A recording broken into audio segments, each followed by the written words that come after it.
This one features an eerie moment caught on home security footage that sent the comments section into a frenzy. The clip appears to show a ghostly apparition materializing directly in front of a man who remains completely oblivious to its presence. His dog, however, is a different story. The animal clearly senses something and begins responding to the figure as if it can see it plain as day. Judge for yourself what's going on here.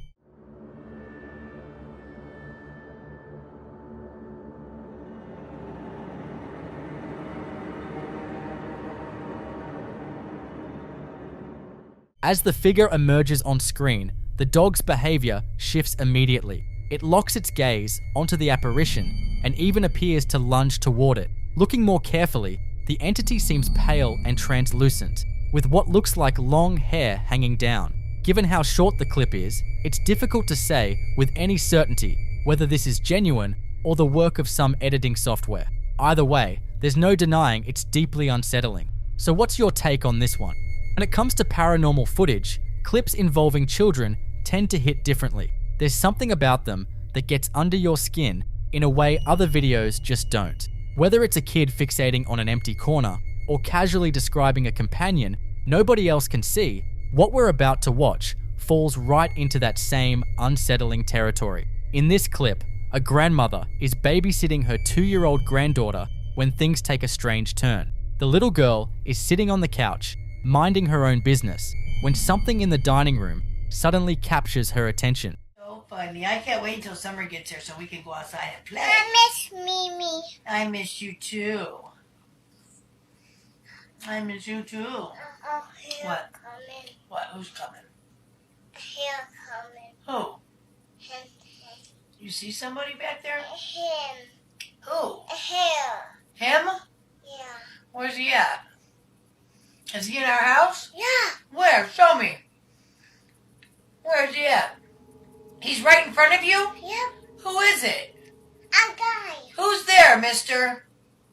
What are you doing in our... Where's he at? In the dining room? Yep. Show me him. Go show me him. Give me your hand. Take me to him. The toddler then begins telling her grandmother exactly where this invisible figure is standing, but it's her next detail that really gets to the grandma. Show me. Is he right here? Yep. He's in our dining room? Yeah. What are you doing in our dining room, mister? What does he look like? I bug. He's got bug eyes? Yeah. What are you doing in our living room, mister? Get. You go back home. You go back wherever you came from. What's he doing? Come on, you're creeping me out. We're going upstairs. Come on. You're scaring me. We're going upstairs. Yeah, you're scaring me. According to the 2-year-old, this mysterious presence has bug eyes. Apparently, that description alone was enough to send the grandmother straight out of the room. The little girl seemed absolutely certain someone was there with them. You can even see it on her face. She looks genuinely scared of whatever she believes is standing nearby. And look, even if you chalk this up to a toddler's imagination running wild, the specific detail she gives is chilling all on its own. Some people think bug eyes point to a malicious entity, while others have a different theory about what might have been lurking there. Either way, as always, it's completely up to you to decide what you think. Our next clip comes from the Hurricane football stadium in Argentina, where a man went to investigate a series of loud, violent banging noises coming from the direction of the locker rooms, and ended up face to face with something he couldn't even see. See for yourself what the camera captured. Bueno, ya son como las 11 de la noche y la tercera vez que estoy escuchando este ruido de mierda. No sé qué está pasando, pero... As he makes his way down the staircase, the thunderous sound of a heavy door slamming over and over again reverberates through the concrete corridors. You can hear the sheer terror in his voice as he yells out, demanding whoever is there to knock it off. He even mentions that this is the 3rd time something like this has occurred, and at one point, he grabs a stick just to feel a little safer. When he finally musters the courage to swing open the door to the room the noise is coming from, there's absolutely nothing inside. Honestly, would you have had the nerve to open that door? Digo, linterna, para que quiera darle. Dios. puta que te parió. La puta que te parió.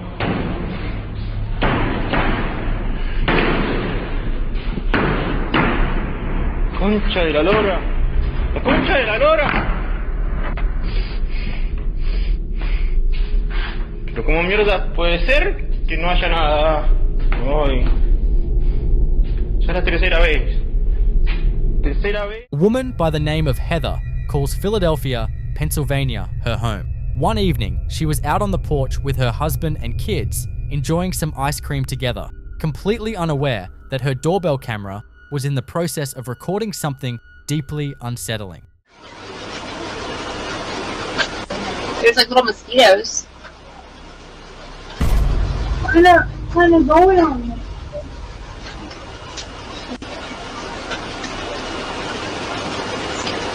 What? What did you say? What did you say, Mommy? I can't hear you. You gotta keep that open so it doesn't get all musty. You can't tell me your phone goes.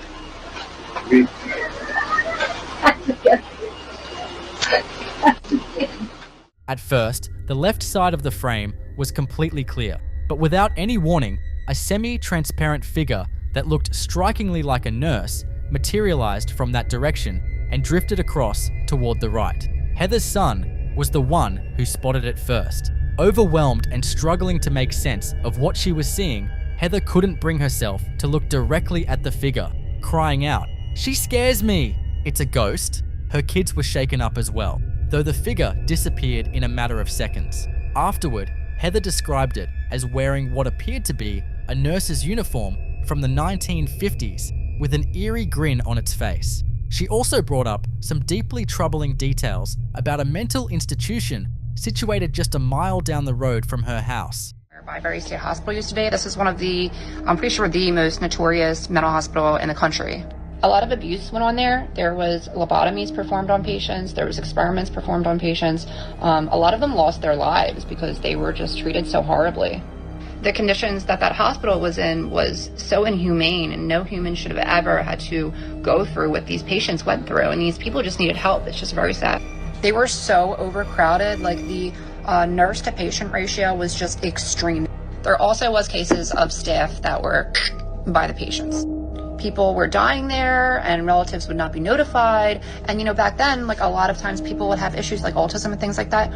And instead of getting these people help, they would just drop them off up at Byberry and just say, you know, see you later, and never see them again. Now, when I was a kid growing up, we used to definitely go in there, and it was really scary. Like, the second you walk on the grounds, you just feel like it's cold, it's not normal, it feels weird. Like, you can tell somebody's watching you. There's underground tunnels underneath, so we used to run around them too, and they used to use those tunnels to transport bodies, and there was still those like metal slab beds that they were still down there when we went in there, like, you know, in the 2000s. Everyone that's a millennial from the Northeast is gonna have a story about Byberry.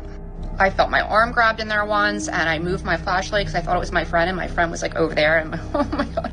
So last night we're outside, we're having ice cream, it's a nice night, and I see this lady just like appear out of nowhere, and I'm trying to remember what her face looked like, and I can't, like, it's not coming to me. But I know she just had like this weird smile on her face. It just immediately... Her theory was that this ghostly apparition could be connected to that facility, a place with a dark reputation for painful experimentation and horrifying events involving its patients, among them incidents where patients had actually murdered nurses on the grounds. It seemed entirely possible that the souls of those nurses were still roaming the surrounding neighborhood. Looking more closely, the figure carries all the hallmarks of a classic urban legend, yet exactly where it came from and where it disappeared to remains a question Heather still has no answer for.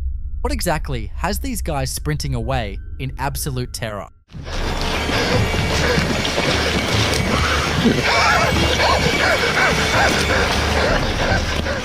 Let's get into it. A group of friends set out to explore an abandoned house and a barn tucked deep within a forest somewhere in Poland. They make their way through the ruined house, find nothing particularly noteworthy, and then move on to the barn. And here's what their camera picked up.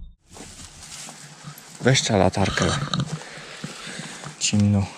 Mam telefonową. Patrz jak kosze beton.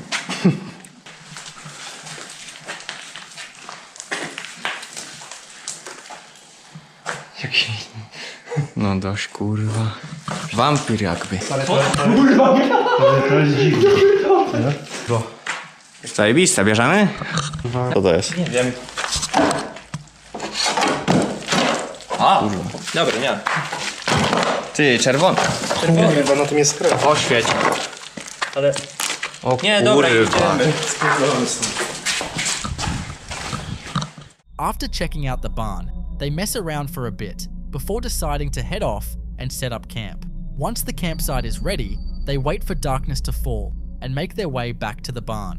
This time around, things take a horrifying and completely unexpected turn. Watch every second of this carefully. Nie wiem, mi się odechciało. Siedzieć, po prostu telefon i iść tam.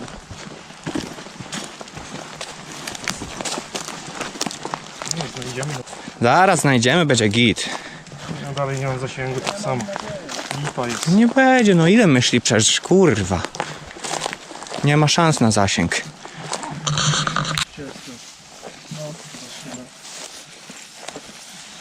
Dobra, trawa nie jest jakaś gęsta, to... Nie, tylko trzeba bardziej z bliska, bo to jest przecież takie... Czarny futerał, to naprawdę było widać. Wiesz, że w cieniu się schowaj. Szukałem telefonu najebany, kurwa. Latarką z trawy wracałem. Jak ja trzeźwy, panie komendiancie. Może dlatego. Komedianty przede wszystkim. Kurwa. Zgaduję, że może kurwa nawet było tak, że tutaj go miałem, jak gdzieś szliśmy, to zamiast włożyć go do kieszeni, to kurwa włożyłem obok kieszeni i tyle, nie? Już wypadł. Weź masz lepszą latarkę. Nie ma tu nic. To co, w tej stodole trzeba sprawdzić. Tam to kurwa. A ten płaszcz to wisi? No też wisiał chyba. No to mi się tak wydaje. Był płaszcz tutaj jakiś przecież. Kurwa, nie ma. Kurwa nie ma. Nie ma nic, kurwa. Nie ma nigdzie.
Kurwa.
It appears to be a pale figure with long hair, suspended upside down, and the moment they spot it, they bolt.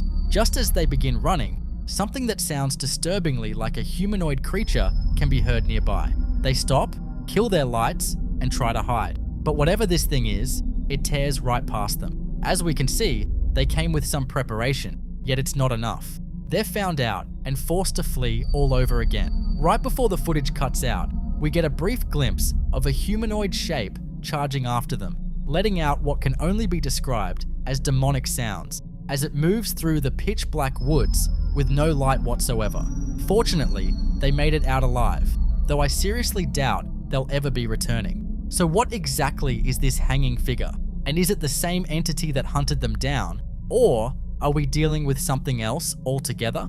Our next clip was shared on Reddit by a guy who explains that his sister filmed the following footage back in 2020 and sent it over to him. In it, she's walking through a deserted hospital corridor late at night. We're never told exactly why she was there, but it quickly becomes clear she may not have been the only one present. Something unsettling appears to be watching her from the shadows. Keep your eyes peeled.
A ghostly pale face with no discernible features seems to be moving on its own, and when she walks away and returns, there's nothing there. No object, no surface, nothing that could explain away what she saw as a trick of the light. On top of that, while she stands still further down the hall, a few strands of her hair visibly lift and move on their own, despite being indoors. And the figure can be spotted peering out at her from the far end of the corridor once more. It's difficult to write this off as pareidolia, considering the face appears not once, but twice, and the unexplained movement of her hair only adds to the unease. Given that this is a hospital, a place no stranger to death and suffering, it's not much of a stretch to think something paranormal may have been lingering at the end of that hallway. Drop your thoughts in the comments below.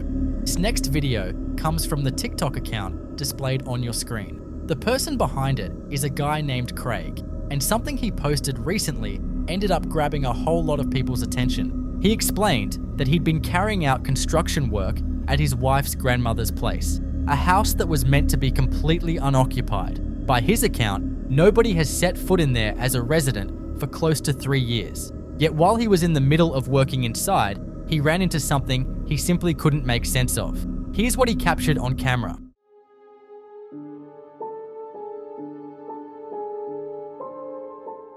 If that house was genuinely empty, then who exactly was looking through those blinds? Shortly after that first post went up, Craig came back with another video. This one involving something he stumbled across on a small digital camera he'd recently picked up for his daughter. And what was stored on that camera turned out to be even more disturbing.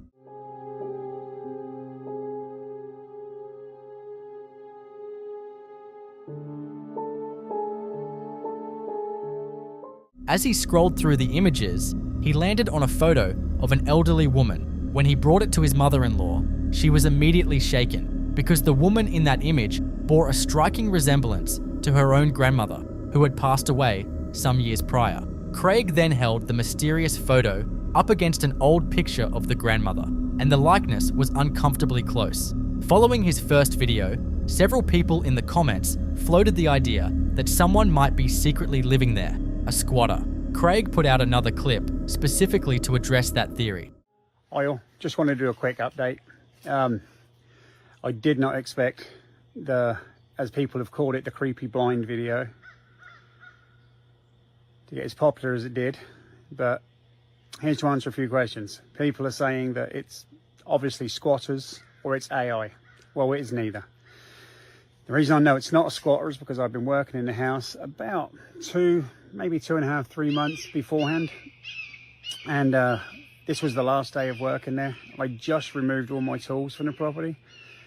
And when I say the house was empty, there was nothing. There was nothing in it. No furniture, no tools. I mean, there's nothing. It's an empty home. So seeing the blinds twitching from the corner of my eye is what made me go ahead and take the pictures that I did. I was actually trying to video it. But anyway, as soon as I seen this, I entered the home again, looked around in the closets, everywhere you think someone could hide. I mean, there's not many places, shower or whatever. I went to the building next door, retrieved a step ladder, went in there, looked up in the attic, and there was nothing. And that was a hard thing to do, let me tell you. I would rather have found somebody in that house because it would actually give me answers. Right now I have no answers.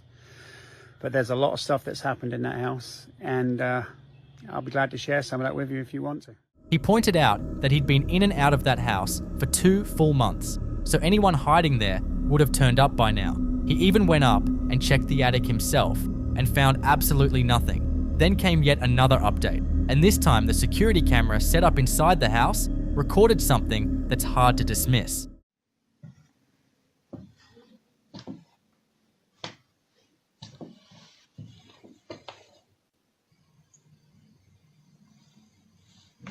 Hey, Missy? Miss?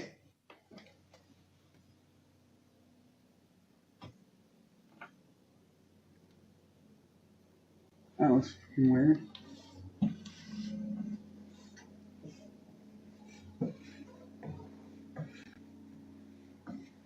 Yeah.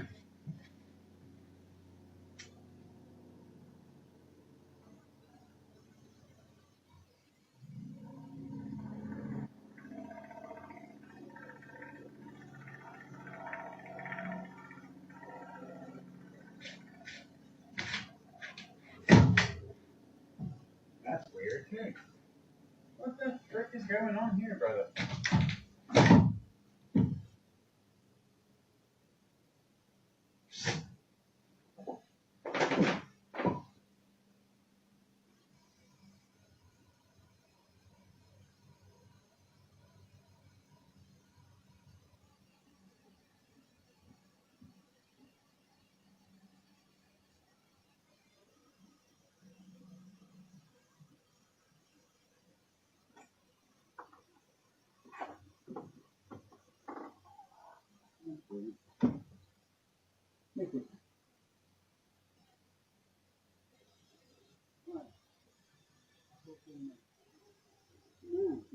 I'll talk in a minute. Never.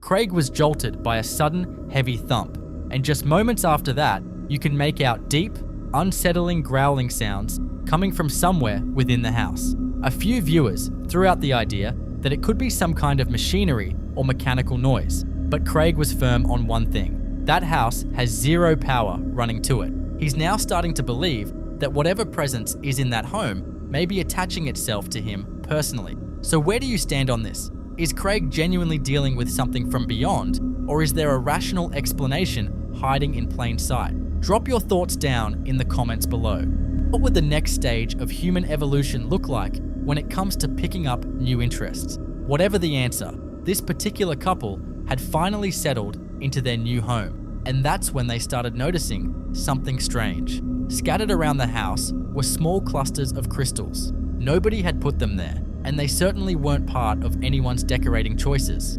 Unsettled but intrigued, the couple decided to leave them exactly where they were. Perhaps they'd been placed there intentionally, maybe even as some kind of protective measure. Then, late one night, the motion-activated camera on their phone lit up with an alert. What it had recorded left them feeling something far beyond uneasy, something that shook them to their core.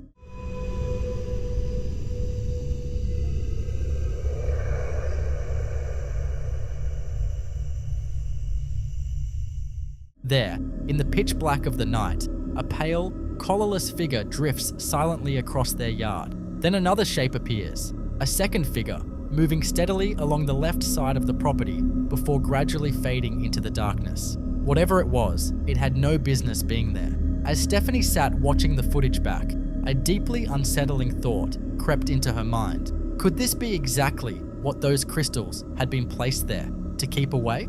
At roughly 3 in the morning, truck driver Kim Mill is cruising along an interstate through Markham, Illinois, when something unexpected shows up directly in his path. And this is genuinely the last thing any driver wants to encounter out there.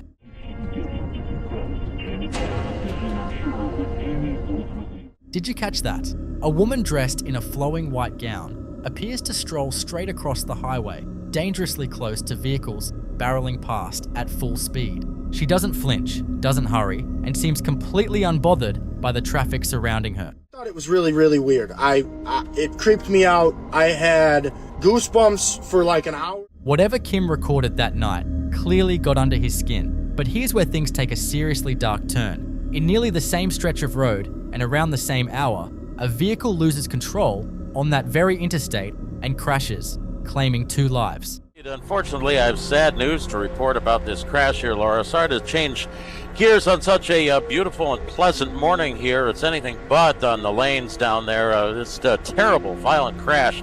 Happened before 2 a.m. this morning. State police now reporting 2 people have passed in this incident here on northbound I-57 near 140. The driver and others in the car all gave the same account. They spotted a mysterious woman in white standing in the roadway, and the driver veered sharply to avoid striking her, triggering the fatal wreck. I had another driver reach out to me after I posted it on Facebook that he was going through there about 20 minutes before I did with another driver right behind him, and they seen the same thing as I did. Today, at the same time as we went through there, there was a car accident, multiple cars. 2 people ended up dying, 2 people went to the hospital. Well, the 2 people that went to the hospital gave a statement that they seen a white figure in the road, and that. Yet despite those accounts from people who were actually there, traffic cameras covering that time frame reportedly show absolutely nobody on the road. So was Kim's dash cam picking up the same figure before the crash even happened? Was this a real person, a heartbreaking coincidence, or something no one can quite explain? A man named Jorge, who lived alone in his apartment, had been dealing with unsettling incidents for several days in a row. Odd sounds, a persistent sense of dread, and events he couldn't explain led him to believe something was seriously wrong inside his home. In an attempt to document what was happening, he positioned a security camera inside his room. For a few minutes, the footage showed nothing out of the ordinary. Then, completely without warning, things took a turn. See for yourself what unfolded next.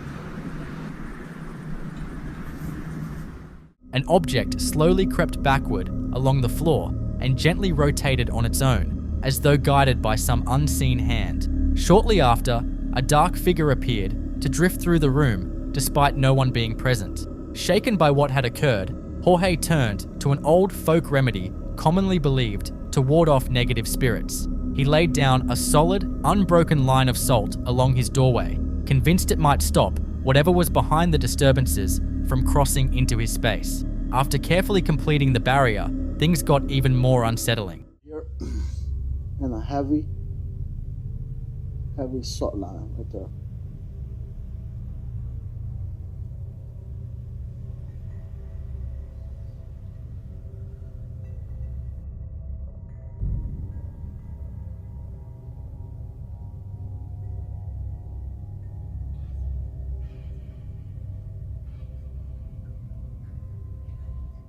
Not long afterward, that same dark shadow made another appearance. You can watch it clearly passing through the room, and the cross mounted on the wall above also appears to rise upward by itself.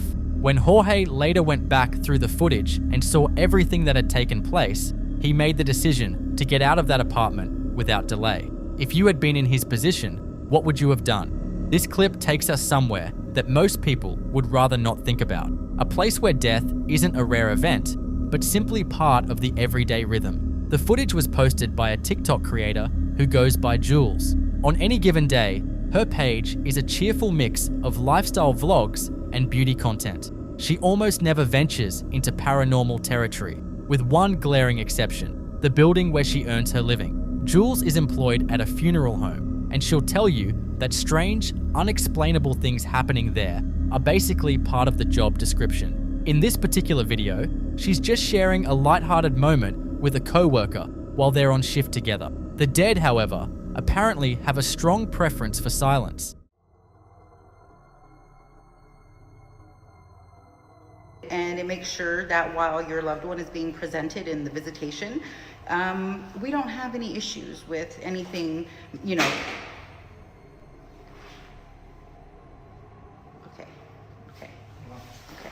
Let's go see, because now I'm in the chapel and I'm not. Oh my God. Did the lights go Dude, off? the lights went off right when that happened. You wanna go? Let's go. It's always when we're recording, it never fails. Once you start breaking this footage down, the mood goes from relaxed to genuinely terrifying within a heartbeat.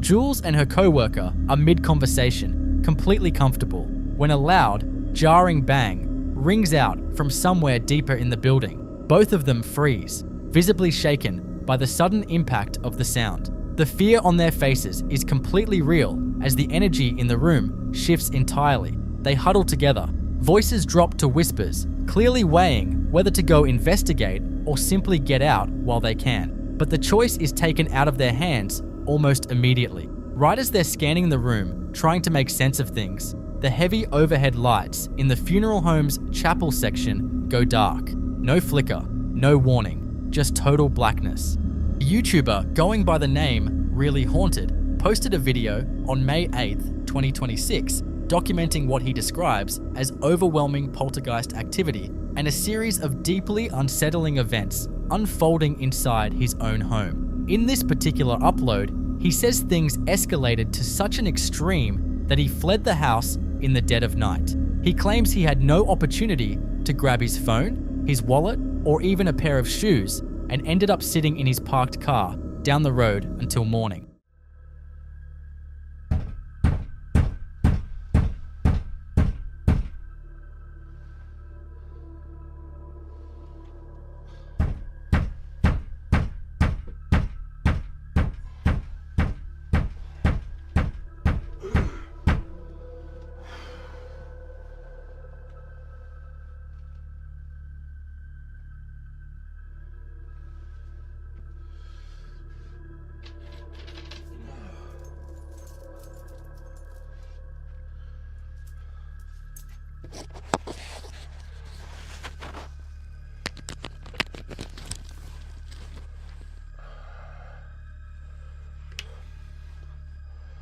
Just had some banging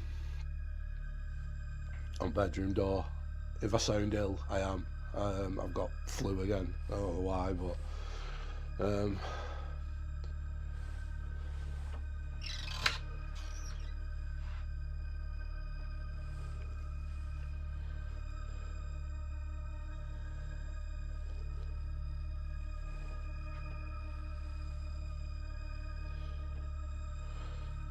you've got me out of the bedroom again.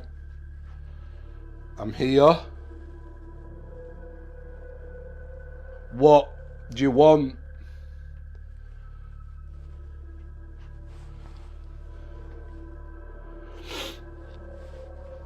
What is it you want?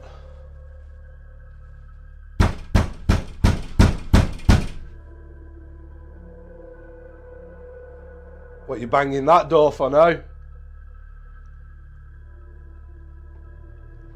Well, I just seen like an energy ball look like round there, then it looked like it shot up and then went into the bathroom. Did you just go into the bathroom?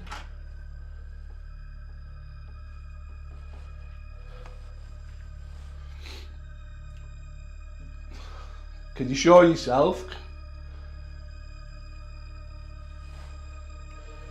Can you show yourself as an energy ball? I seen you come in here, assuming it's not dust. You never want to do anything I say.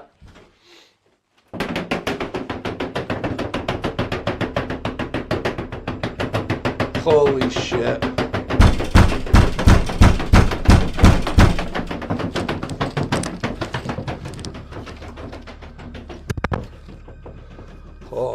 His cameras were rolling as he slept, set up in the hope of recording any unusual activity around the property. At some point in the early hours, he's jolted awake by heavy banging sounds coming from the direction of the bathroom. Yet when he goes to investigate, there's nobody there. He then calls out to whatever presence might be lurking in the house, and almost immediately, the attic hatch begins violently swinging open and closed on its own. Holy shit. Shaken, he retreats to his bedroom, hoping that staying put might settle things down. It doesn't take long though, before it becomes obvious that even that room offers him no real safety. Freaks me out bad, this.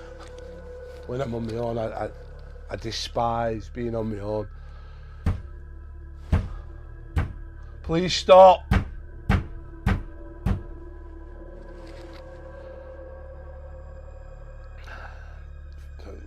Just had it again, like on the left.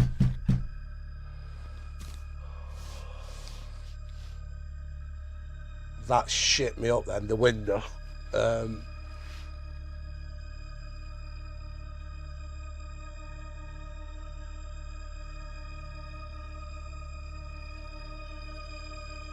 Like, why are you banging at the window when it's open?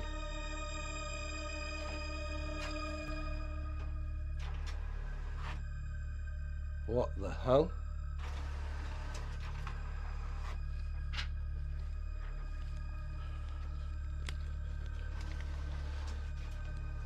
What the fuck is going on?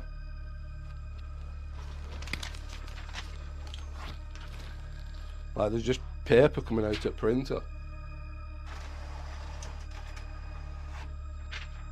Stop!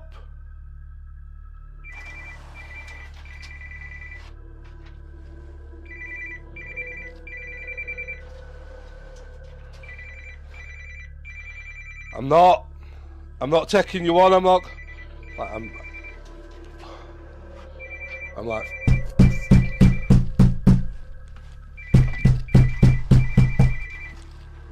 so I'm off.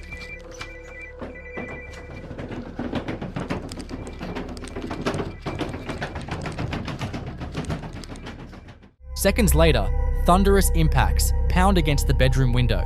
A fax machine spontaneously starts spitting out blank pages, and his phone begins going off over and over again. Up until this point, a skeptic might still chalk some of these incidents up to coincidence, but the relentless, aggressive banging is a lot harder to wave away. Visibly terrified, he bolts from the house, leaving his phone behind entirely. What the security footage picks up after he's gone, though, is arguably the most disturbing part of all, and it's the kind of thing that makes his claims of genuine poltergeist activity very difficult to dismiss.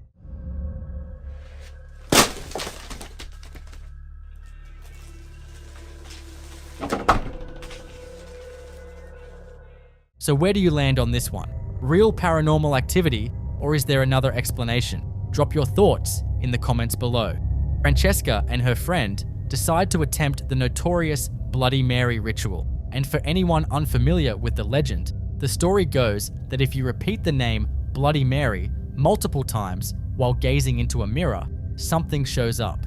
According to Wikipedia, the Bloody Mary apparition is said to manifest as a corpse, a witch, or a ghost, sometimes friendly, sometimes malevolent, and is occasionally described as being drenched in blood, which is of course where the name comes from. The two girls carry out the ritual in complete darkness, and then this is what their camera captured.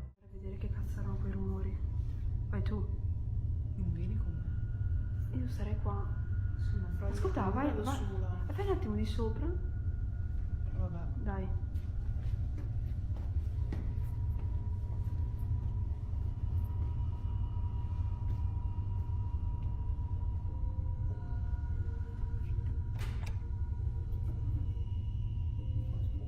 Qua non c'è niente.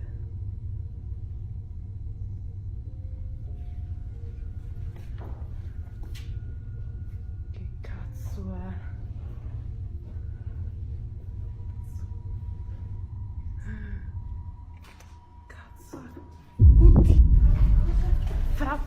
The moment Francesca flips the lights back on, a figure, or something, can be spotted making strange, unnatural movements at the far end of the hallway.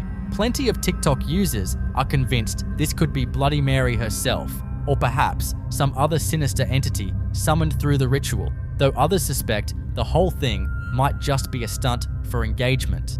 Picture yourself waking up to a late night alert from your doorbell cam, completely unprepared for just how unsettling the footage is going to be. That's the situation one homeowner found himself in after pulling up a recording of a mysterious nighttime visitor.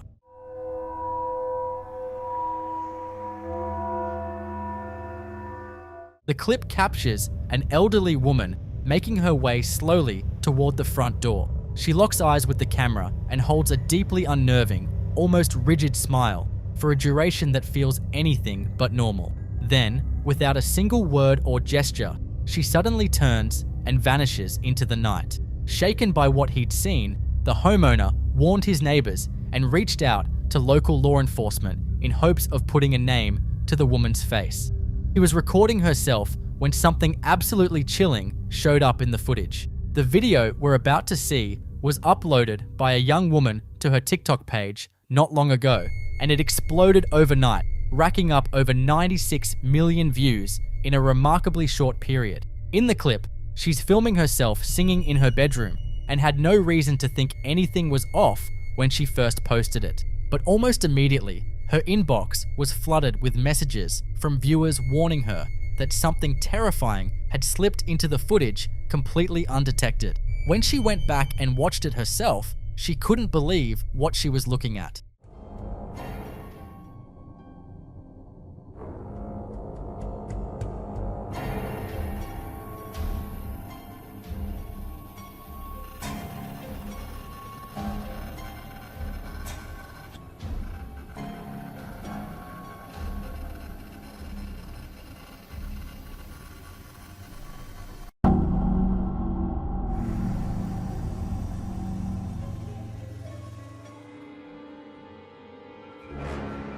For just a split second, a face with deeply unsettling features materializes directly behind her before vanishing just as quickly. It's nearly impossible to catch on the first watch. The girl says the footage was recorded late at night, and she's adamant that she was entirely by herself in that room, and that nothing about the video was set up or faked. To this day, she says she genuinely has no explanation for what that thing is. So what's your take on it?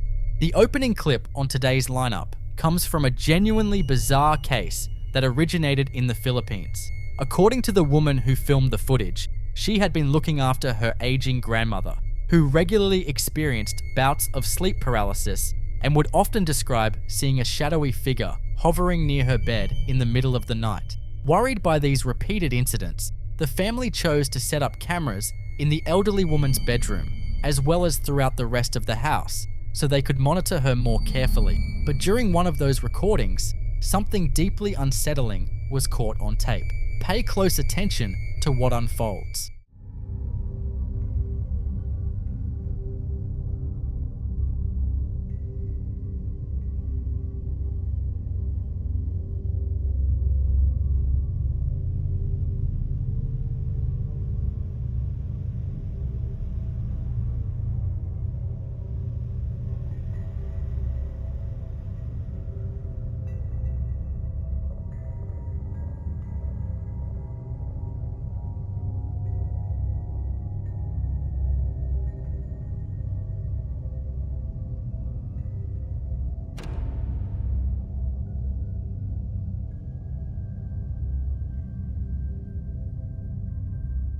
A thick, dark, mist-like shape materializes near the spot where the old woman is resting in her bed. Moments afterward, one of her daughters walks into the room and makes a motion that many who've seen the footage believe was an effort to push something away from the bedside. Sadly, there's no definitive way to determine whether she was reacting to the strange form visible on camera or simply responding to something completely mundane.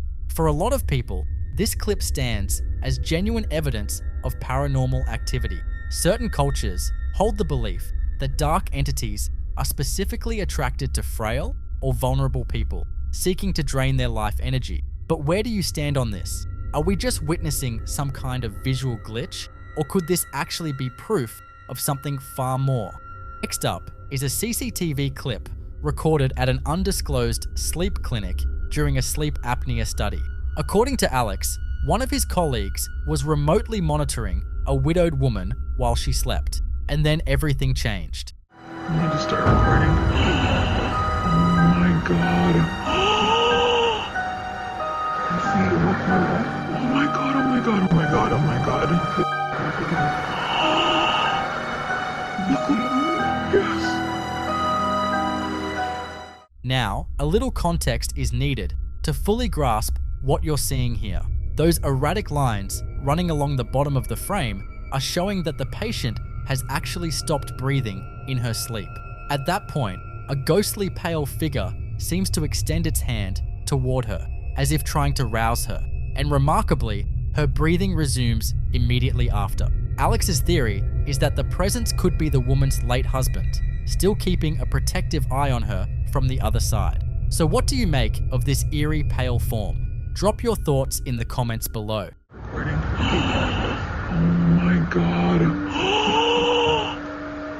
I see him up there. Oh my god, oh my god, oh my god, oh my god. You see it over there? Yes. What you're about to watch looks like nothing more than two guys killing time in a waiting room. The person behind the camera claims he just wanted to film his cousin dozing off next to him, but in doing so, he may have unknowingly caught something in the background that has been making viewers deeply uncomfortable ever since. See if you can pick it out. Bagi Anda yang akan mengakhiri perjalanan di stasiun Kopo, kami harap untuk mempersiapkan diri. As the camera pans slowly along the wall, everything seems perfectly ordinary at first. A still, unremarkable waiting room with nothing alarming in sight. But certain viewers began noticing a troubling detail lurking in the background, something the person holding the camera had no idea was even there.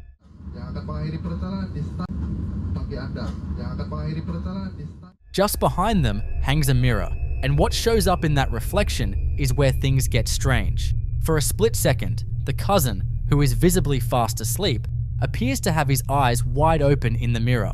But the detail that really sends a chill through people isn't just that the reflection looks awake. At specific moments, it almost seems to be gazing straight into the lens. It's the kind of thing that's easy to overlook on a first watch, but the moment you catch it, you simply cannot unsee it. So here's the question. Was this just a trick of the angle, poor lighting, and low-resolution footage? Or did this camera accidentally record something that had absolutely no business appearing in that mirror? Bagi Anda yang akan mengakhiri perjalanan di stasiun Kopo, kami harap untuk mempersiapkan diri. Over on the UFO subreddit, a user going by the name Distinct Effect 8832 uploaded a clip that might just leave you rattled and second-guessing everything you thought you knew about what's up in our skies. According to the poster, his brother had been recording his daughter and her friend at a local park, wanting to test out the slow motion feature on his brand new phone. It wasn't until he got home and pulled the footage up on a larger screen that he realized something deeply unsettling was hiding in the video.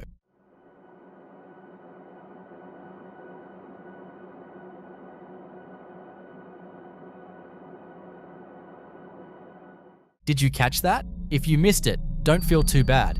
It happens in the blink of an eye, and you really have to know where to look. But once you spot it, there's no denying it. Some kind of unidentified aerial object darting through the sky. And here's the part that really sends a chill down your spine. Despite the footage being recorded in slow motion, this thing is moving at an absolutely blistering speed. Of course, plenty of commenters have thrown out the usual explanations. A bug, a bird, maybe a glitch in the camera sensor. But the sheer velocity of that object against an otherwise slowed down frame makes it really hard to dismiss so easily. So what exactly are we looking at here?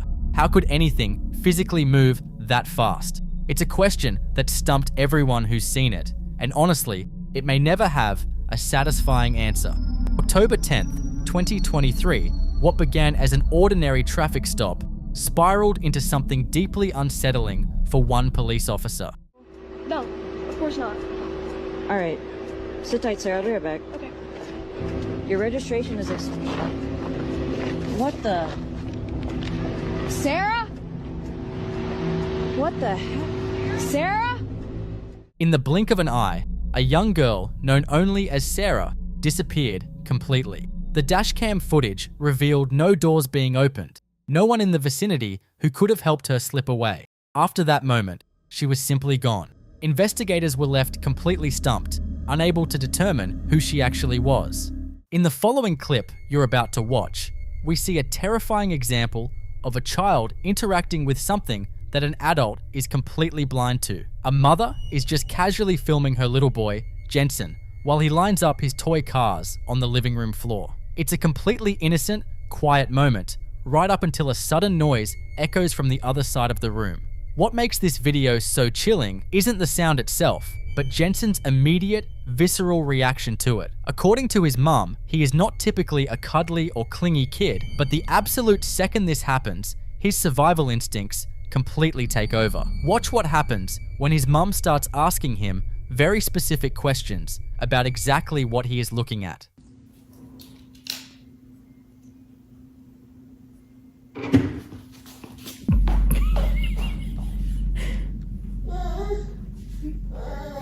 What? It's okay. Do you see someone? Yes. Who do you see?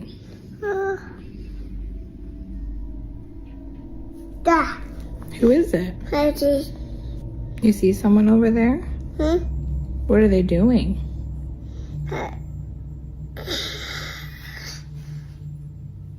That's what they're doing? Yes. Are they scary? Are they nice? Like, do you want to go play with them? They're not there no more? Yes. They are? What are they doing? Is there still someone over there by your toys? Yes. Is it a man? Or is it a lady? Sissy. A lady? It's a woman? Do you know her name? Da. What's her name? Da too. Oh, she's in the kitchen now? Oh. It's high. She's up high? Yes.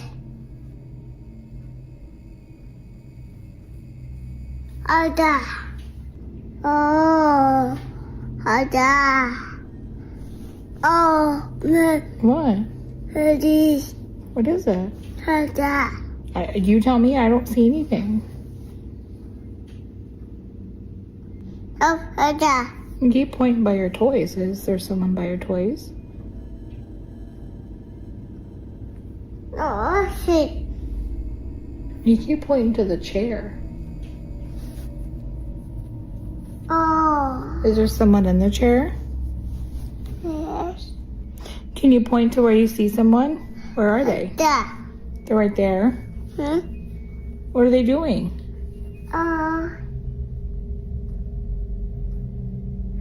Da. I see. Da. The chair? This. Da. Over by your toys? Yes. Well, are they gone now? Did they go bye-bye? Da. Right there? Yes, I see. They're by the chair?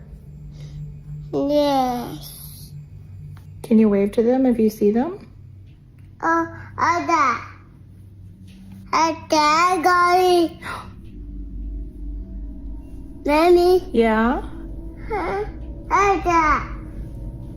I see. You see them? I see. Is it boy or girl? Good. A girl? Da. Go. You see the girl? Oh. Da. Can you ask her her name? A girl. A girl. You see a girl? Does she make you happy or scared? Scared? I see her da. Yeah, you keep pointing to the chair. A girl. A girl? Is she old? Like, is she maybe mommy's grandma? Da. I go. A girl? I go. Da. A girl sitting over there? I go. I see that. You see that? You see a girl? I go see. I see that. Go see. Oh. Shit. Did she wave to you? No, I see that. Is she nice? Yes. Oh, she is nice. Where is she? Bye. I know you're waving to the chair, but where is she behind? Like, can you look at her? Is she there? I don't see her, do you? Pop. Oh. Did she leave? Nope. No, she's still there? Yes. Where? I put you down and you go show me where she is? Go show me. Go bite her. Can you go give her a high five? Nope. Why? High five. You don't want to? There is nothing more unsettling than a toddler casually describing a nightmare standing right in front of them. When she asks what the presence is doing, the terrifying face and sound he mimics to demonstrate is pure nightmare fuel. But the absolute scariest part of this footage is how he physically tracks the entity's movements in real time. He doesn't just stare at one dark corner. He points to the end of the living room, then tracks it moving into the kitchen, and finally points straight up to the ceiling. In paranormal research, an entity that defies gravity to crawl or hover on a ceiling is almost never classified as a standard human spirit. That kind of unnatural, spider-like movement is a classic hallmark of something much darker, often associated with demonic entities or crawlers. The fact that this entity is intentionally keeping itself hidden from the adults while actively showing itself to the toddler is a textbook isolation tactic. It knows the child's sensory filters are still wide open, and it is deliberately using that connection to feed off his pure, unfiltered panic. After little Jensen's terrifying encounter with whatever was crawling on the ceiling, the family understandably set up a security camera to see what was actually happening in their living room. And a few days later, the camera caught another incident. The older brother, Tucker, is just getting ready to head out with his mum, but as he's standing there, the environment is clearly highly active. Keep your focus on the little toy duck sitting completely by itself in the middle of the floor, and keep an eye out for the strange, illuminated anomalies floating through the air. Watch Tucker's body language closely too. It looks like he might actually catch a glimpse of the movement out of the corner of his eye before they walk out the door.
When you combine floating orbs with actual physical object manipulation, it completely changes the conversation. Skeptics love to quickly debunk orbs as just dust particles or bugs catching the infrared light of a security camera. But in paranormal research, when an orb is captured in the exact same frame as a heavy physical interaction, like a toy being dragged across the floor, investigators classify those spheres as concentrated balls of raw spiritual energy actively trying to manifest. The creepiest part of this footage is the timeline of the movement. The entity moves the duck slightly while Tucker is standing right there, almost like it's testing the waters to see if he notices. But the absolute second the front door closes and the house is completely empty, the toy is forcefully dragged even further to the right.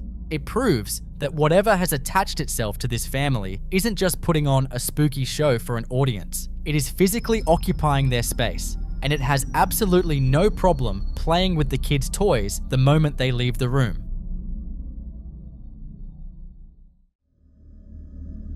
In this next clip, we look at the absolute worst case scenario for anyone who lives by themselves. The guy filming this is just returning home after stepping out for the night. As he walks up to his house, he casually glances up at his second-story window, but instead of the dark, empty room he was expecting, he sees something that stops him completely in his tracks. Someone, or something, is already inside, looking right back down at him. Keep in mind, his caption explicitly states that he lives completely alone.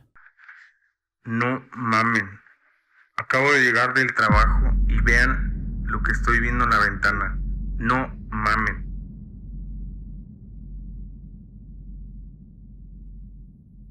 Seeing a pale, almost translucent face staring out from a pitch-black room is pure nightmare fuel.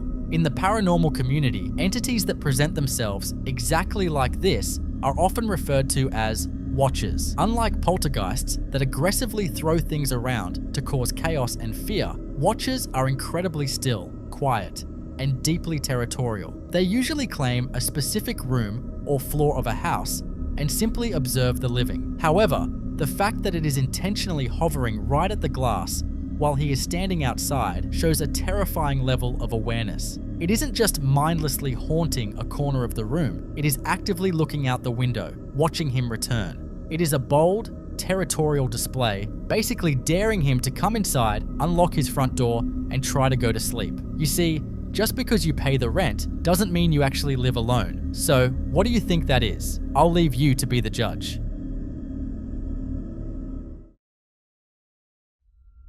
In this next clip, we tap into one of the most primal fears you can experience. You're home completely alone, locked in your bedroom, when someone starts knocking and calling your name in your mother's exact voice. The only problem, the first time this happened, she was actually on the phone with her real mum at that exact moment, who confirms she isn't anywhere near the house. When dealing with a mimic, the golden rule is to never respond and never open the door. But watch what happens when she refuses to answer and the entity decides it's completely tired of waiting in the hallway. Hey guys, I'm home alone and I'm getting ready for bed. Adrena! Mom? Are you home? Adrena! Are you there? Wait, I thought you weren't going to be home for another 30 minutes. What? Adrena!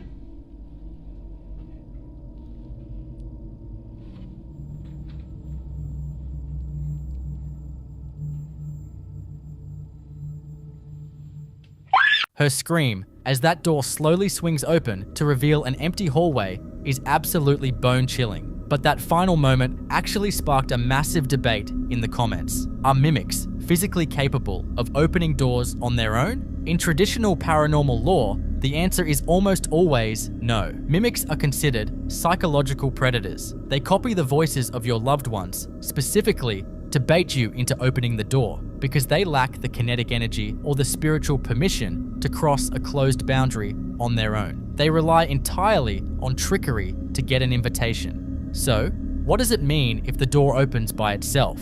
From a paranormal theory standpoint, it suggests two incredibly terrifying possibilities. Either this entity has been feeding off her raw panic long enough to gather the physical power of a poltergeist, or it was never just a mimic to begin with. What do you think it was?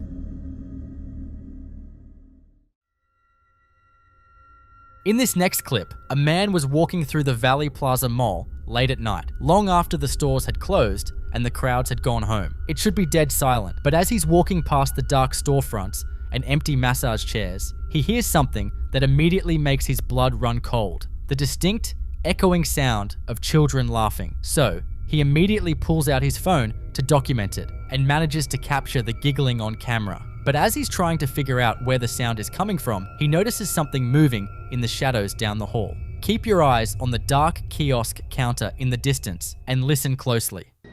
On everything I love, I just heard a group of kids over here laughing. On everything, bro. I just heard a group of kids laughing. Where the hell the kids at? What the fuck? Bro, I know I'm not tripping, bro. I just heard a whole bunch of kids laughing, bro. You hear that shit? What the fuck? Bro, I'm in the mall by myself. Where the fuck is that shit coming from? I know y'all heard that shit. Bro, what the fuck? I'm about to get about this bitch. What the fuck is that?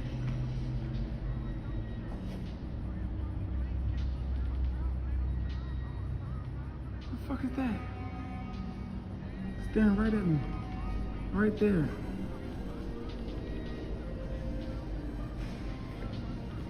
My heart beating fast as fuck, bro. I'm scared as fuck.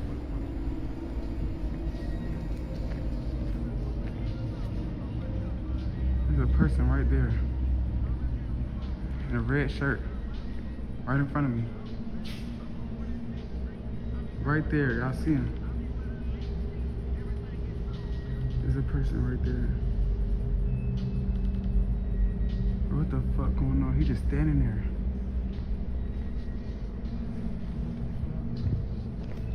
Look, he just standing there, bro.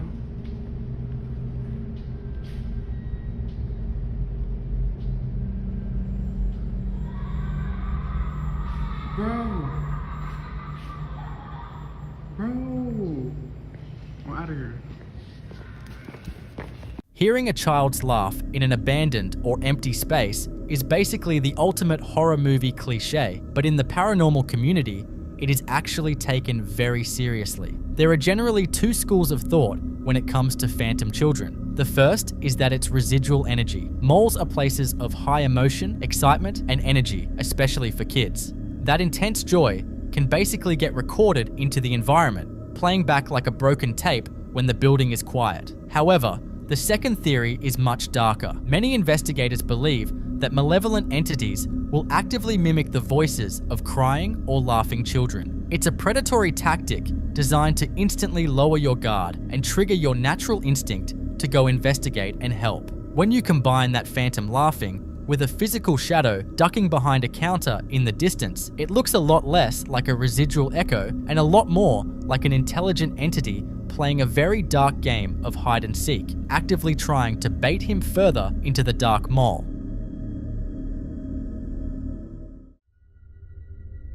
This next video was recorded by a father and daughter duo who were touring the historic streets of Galveston, Texas. Galveston is widely considered one of the most haunted cities in the United States, largely due to its tragic history with the Great Storm of 1900. For these two, ghost hunting is a shared passion, but they actually managed to capture their most compelling evidence without even realizing it. While they were filming the exterior of one of the city's famous Victorian-style houses, they missed the figure standing in the second-story window. It wasn't until they got home and re-watched the footage that they saw the pale shape looking back at them before it seemingly retreats into the darkness of the room. Alright, so we took this video a while back. It's probably about 4 years ago, when I took my daughter to Galveston. We were doing those ghost tours. And later we come back and my daughter says, "Dad, look, I think I got something on one of her live photos that she did." And we've always wondered if that was something, but y'all let me know what y'all think. We think it's somebody there, like a ghost, and then it disappears.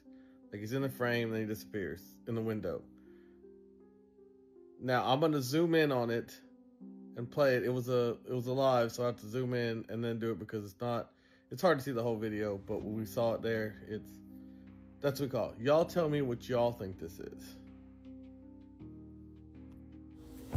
So like you see there's a guy right there, like the picture of him, and then if you look, it's like he walks away, like it walks from, he's there and then he just walks away like through the thing. So y'all tell me what y'all think about that. I don't know. I know it's kind of hard to see on there, and I was trying to zoom in and zoom out and trying to get a closer look at it, but the first picture I put, it shows that it's still framing me up close, and it looks like a guy with like a hat with the white, looks like a figure in that window. It said I had to try to zoom in because it's a live video, so if you push it one way, you have to zoom on it just right so it follows it. But I don't know. What do y'all guys think? Do we get something? Do we not get something? Is it maybe something? Could it be a ghost? Could it not be a ghost? I wanted to research more on like that house because apparently there was a lot of stuff that went on in that house. If you've ever taken the tour in Galveston, one of them that goes by, we've taken a couple times just because me and my daughters, we love to go ghost hunting. But we've taken it a couple times. They showed us other pictures and stuff around there. Some other pictures other people have taken. But yeah, just let me know what y'all think. I mean, I talked to one of the tour guides that gave us the tour last time. I showed her that and she was like, yeah, I think that's something. So I don't know if you're saying that or what, but y'all tell me what y'all think. Galveston's haunted reputation comes from a massive amount of residual energy left behind by its turbulent past. These old houses are like sponges for spiritual activity, and sightings of figures in white are incredibly common in this area. Often, these are believed to be the spirits of former residents who are still tethered to their family homes, repeating their daily routines in a loop. However, the way this figure moves is what has paranormal investigators talking. A residual haunting usually doesn't react to the living. It just plays like a movie on a loop. But this figure appears to notice the camera and immediately moves away, which suggests an intelligent entity. It knew it was being watched and chose to disappear back into the shadows of the house. What do you think that was? Was that a spirit of old Galveston watching from the shadows? Or is it just a trick of the light? I'll leave you to be the judge. The following clip you're about to watch comes from a family who brought home a toy from Grandma's house. Brand new, still in the packaging, with fresh batteries they put in themselves since none were included. And then it started moving on its own. To get ahead of the obvious explanation, they do something smart. They place the remote control on the floor beside the toy in full view of the camera, so there is no question about whether anyone's hands are on it. Take a look. Strange situation. This little thing, this little doll, seems to be moving on its own. The remote for it right here, you have to press the button for it to go forward or backwards. But earlier, it was just moving a little bit forward or a little bit backwards on its own.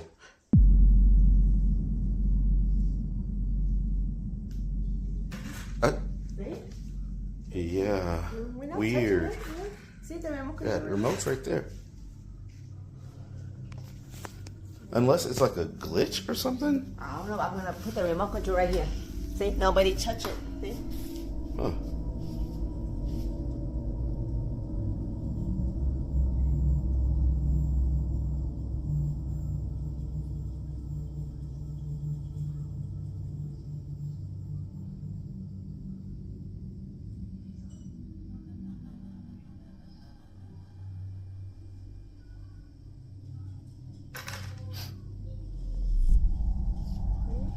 This is weird.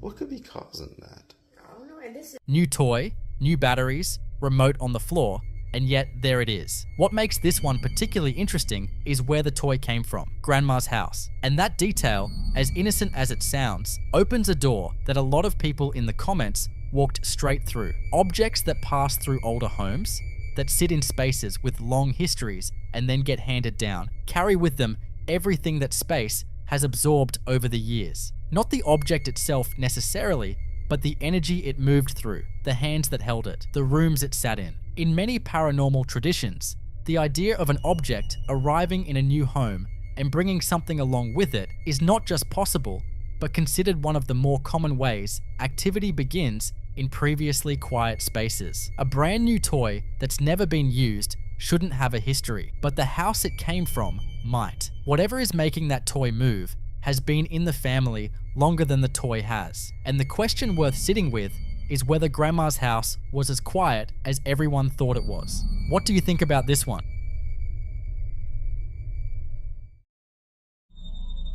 This next clip comes from a shop owner who was lying at home reviewing her security camera footage late at night. And what she saw on that playback was not what she was expecting. Her apprentice had stayed back to close up after a late customer, and that's when things started going sideways. The door simply wouldn't close. She kept trying, pulling it shut repeatedly, and it wouldn't catch, until the light inside the shop turned on by itself. At that point, the apprentice did something that honestly takes a certain kind of nerve. She walked back in, switched the light off, and said out loud, "Let me go home, don't mess with me." And just like that, she was able to lock the door and leave.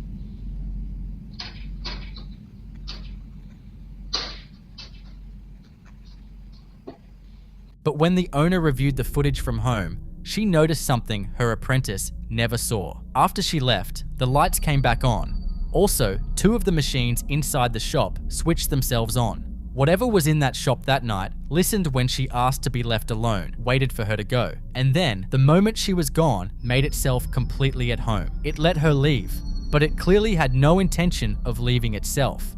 And that raises the question of what exactly she was sharing that shop with every single night before this one. I'll leave you to be the judge.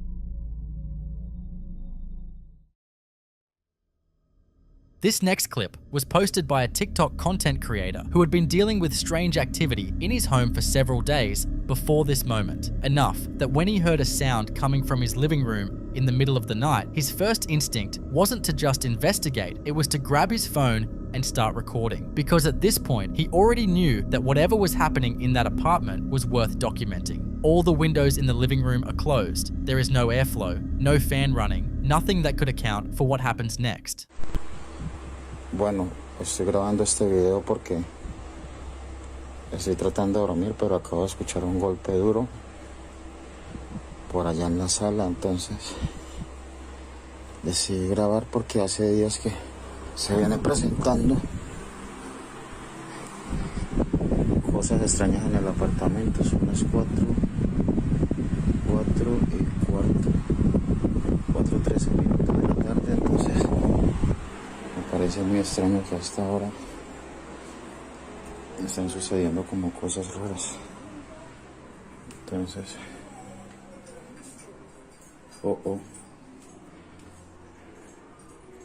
comedor. Miren, ese es mi comedor. Tengo las ventanas cerradas, miren. No, esto viene sucediendo hace como una semana ya. Pues la verdad se me hace muy extraño. Se me hace muy extraño que esté pasando cosas así. No lo puedo creer. No lo puedo creer, miren.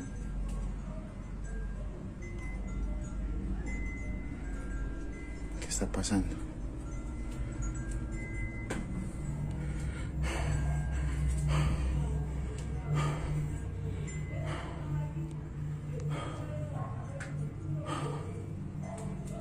¿Qué está pasando, Dios?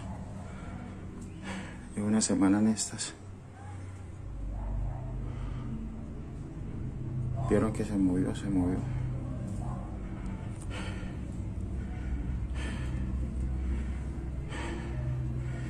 Esto viene sucediendo hace una semana, hace 10 días, sino que no he querido grabar, pero ya las cosas se tornan bastante serias. Ya está pasando muy seguido, entonces me preocupa, pero ¿sí vieron cómo se movió eso? ¿Escucharon? Hay un golpe raro. Those chimes didn't move in a gentle sway, not the kind of subtle drift you might blame on a passing vibration or a change in air pressure. A deliberate, significant movement, the kind that feels less like something drifting through and more like something walking through and catching it on the way past. Almost like whatever was moving through that living room didn't see it coming, or simply didn't care enough to go around it. But whatever was moving through that living room that night, this was apparently just the beginning. A few days later, it happened again. Different room, different hour. Same unmistakable feeling that something in that apartment was making itself known. He was watching television when he heard music coming from the other room, so of course he grabbed his camera again and walked toward the sound. The room was empty, but the keyboard was on. Now a keyboard turning itself on is already difficult to explain away. But what happens next is what takes this clip to a different level entirely. Have a watch. Bueno, voy a grabar este video porque me pareció escuchar el piano mío. Ahí se escuchó. Señor bendito. Ojalá el celular alcance a tomar ese audio porque está en la otra habitación. pero todo es muy extraño porque yo no he tocado ese piano hoy.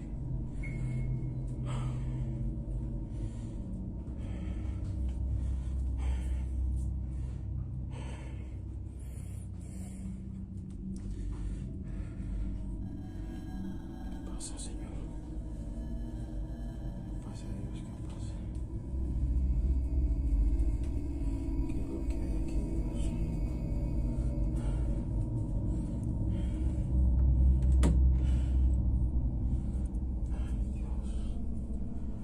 Qué susto, Señor. No lo puedo creer, Dios mío bendito, no lo puedo creer.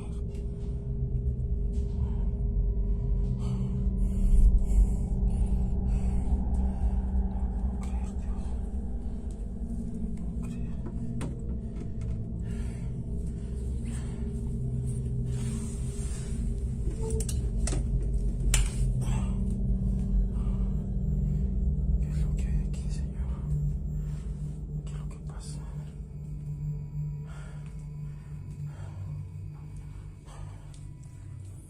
Miren, apagaron el televisor.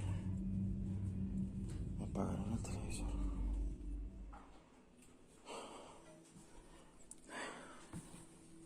The sound starts again before he's even fully turned around. He looks back and the keyboard is on again, as if whatever turned it on the first time had simply waited for him to finish and then went right back to what it was doing. Unbothered, unhurried, completely indifferent to the fact that he was standing right there. That indifference is the detail that unsettles people most about this clip. A presence that stops when you enter a room and starts again the moment you turn away suggests something that is aware of him, tracking his movements, and choosing when to be heard. Not hiding exactly, but deciding. And something that turns a keyboard back on 30 seconds after you switch it off has made a very deliberate decision to keep playing. But nothing in those first few days could have prepared him for what happened at 3:25 in the morning. The wind chime moving in a closed room was unnerving. The keyboard turning itself back on while he stood there watching was harder to explain. But this was the moment where whatever had been making itself known in that apartment stopped feeling like a presence and started feeling like a confrontation. You can hear it in his breathing before he even gets to the bathroom. That specific, involuntary heaviness that takes over when the body understands something the mind is still trying to process. And underneath the breathing, you can hear him pray clearly, "God help me." Otra vez se escuchan golpes en la sala. Son las 3:25. Se escuchan golpes en la sala, se escuchan cosas. No he podido dormir. Van a ser casi las 4 de la mañana. Dios mío, ayúdame, Dios mío. Señor bendito. Abre la puerta.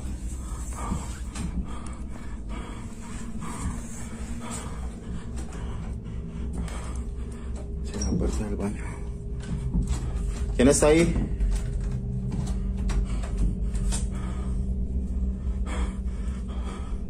Ay, Dios, ¿qué es eso, Dios? Ayúdame, Dios, ayúdame.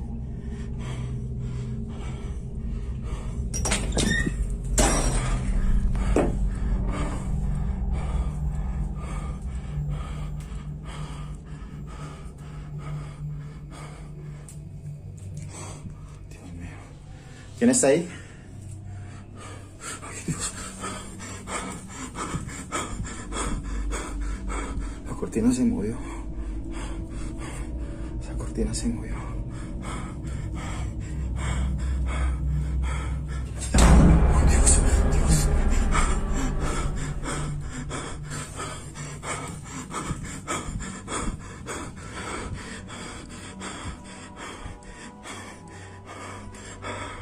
Dios mío, ¿qué fue eso? ¿Qué fue eso, Dios?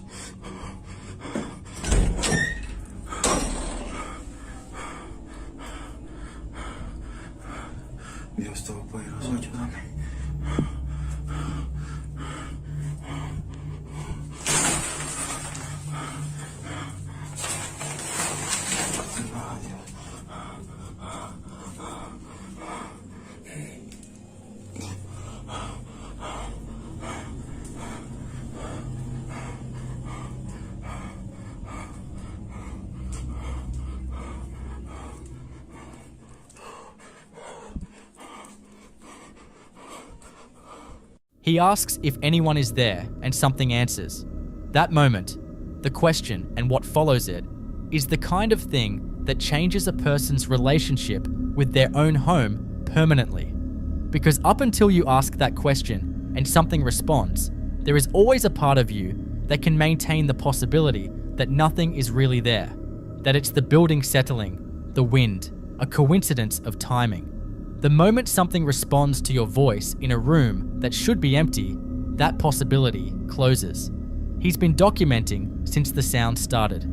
And now, at 3:25 in the morning, standing in his bathroom doorway with his phone shaking in his hand, asking God for help, whatever has been in that apartment with him has finally decided to answer back directly.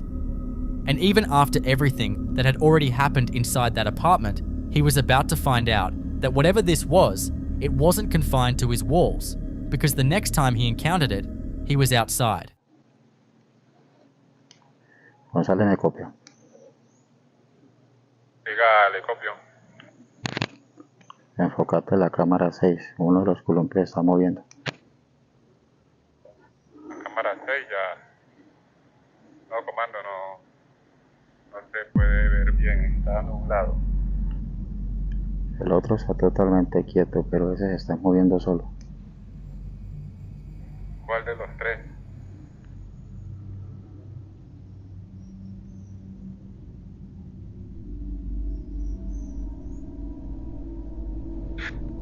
Hay uno que está bailando solo, güero.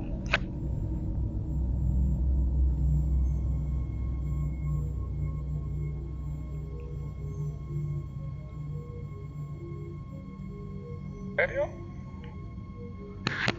Afirma, hay alguien ahí en ese columpio, güey.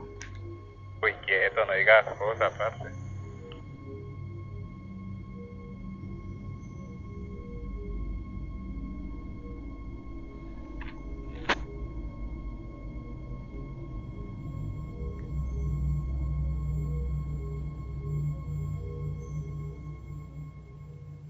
Two swings in the compound yard, one completely still and the other moving the way a swing moves when someone is sitting in it, starting slow, finding its rhythm, building into the kind of steady, deliberate arc that doesn't happen by itself and doesn't happen from wind. Wind moves both swings. Whatever was sitting in that one had chosen a seat.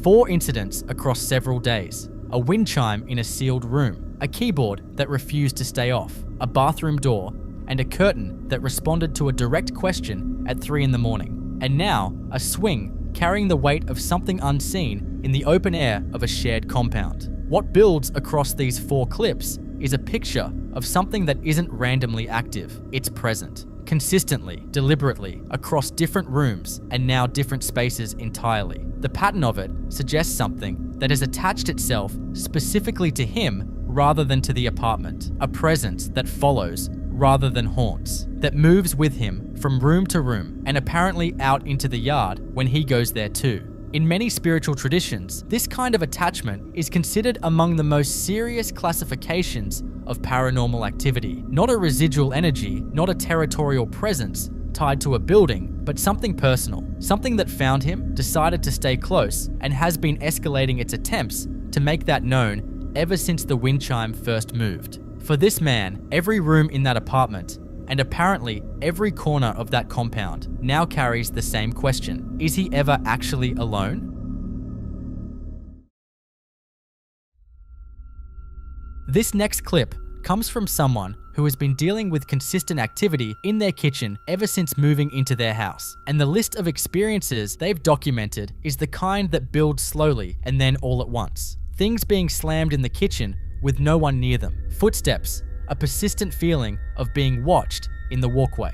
And then one afternoon, a glass moved itself off the counter and shattered across the kitchen floor while they were downstairs. That was the moment it stopped feeling like background noise and started feeling like something with intentions. But the Alexa situation is what really paints the picture. For weeks, it would go off after midnight, consistently between 2 and 3 in the morning, responding to requests nobody was making, being asked to do things while the house was sleeping. And then one night, it woke them up at full volume, playing the sound of a crackling campfire. The specific, deliberate sound of fire blasting through a speaker in the middle of the night in a dark kitchen. That was enough. The Alexa got moved to the bedroom, and from that moment on, it never acted up again. Whatever was interacting with it was specifically interested in the kitchen. Then the night before, their parents were due to visit from out of state, the activity peaked. The Alexa went off 6 times between 1 a.m. and 5:30 in the morning. When they went to check on the first alert, they saw the cord being lifted into the air and set back down the moment they walked in, almost like whatever was holding it heard them coming. They set up a camera, and that's when this was captured. Travel will be...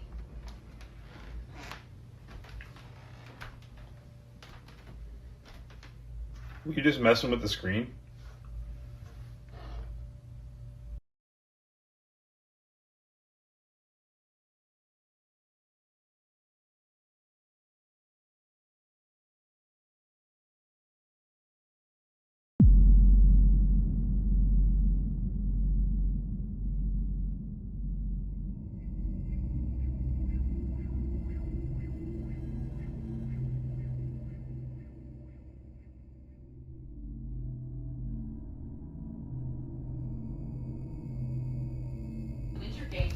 Always seems to start in Minnesota. So we've got a silver medal now.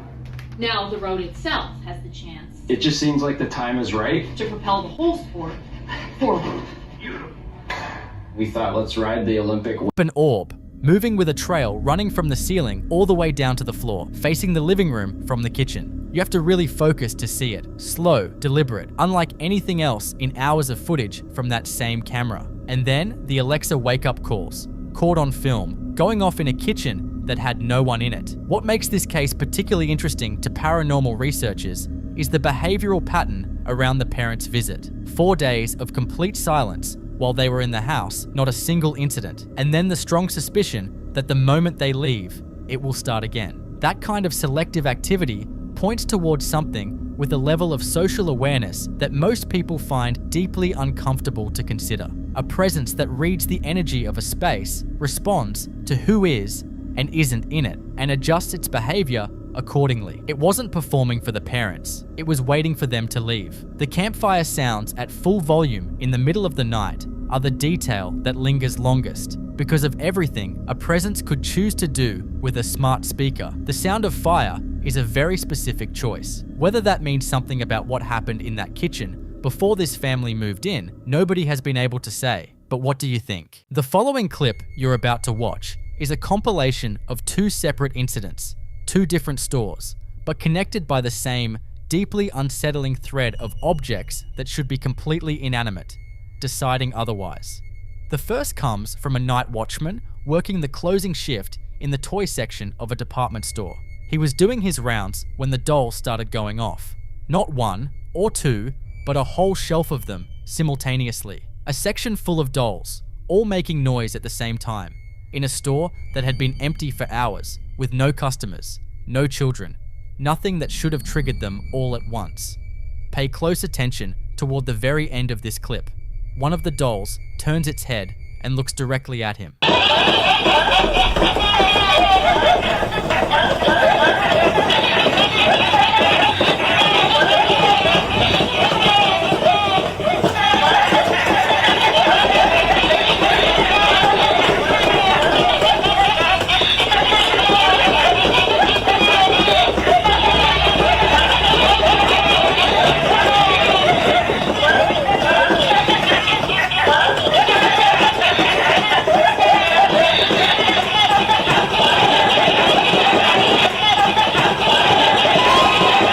The simultaneous activation is the detail that removes the easy explanations. A single doll going off can be a sensor malfunction, a battery issue, a vibration from somewhere in the building. But all of them, together, at the same time, in a closed store after midnight, points toward something that moved through that aisle and triggered every single one as it passed. And then there's the second location. It's an exhibition. And this one is perhaps even harder to explain than the first, because at least the dolls had electronics inside them. Sensors, batteries, something mechanical that could theoretically malfunction. What gets captured at the exhibition has none of that. The skulls on display there are made of cardboard and paper, the kind handed out in schools Simple craft materials, nothing inside them, nothing that moves, nothing that could possibly account for what the camera catches. And yet one of them turns its head. Hechas de cartón y papel, como las que dan en las escuelas.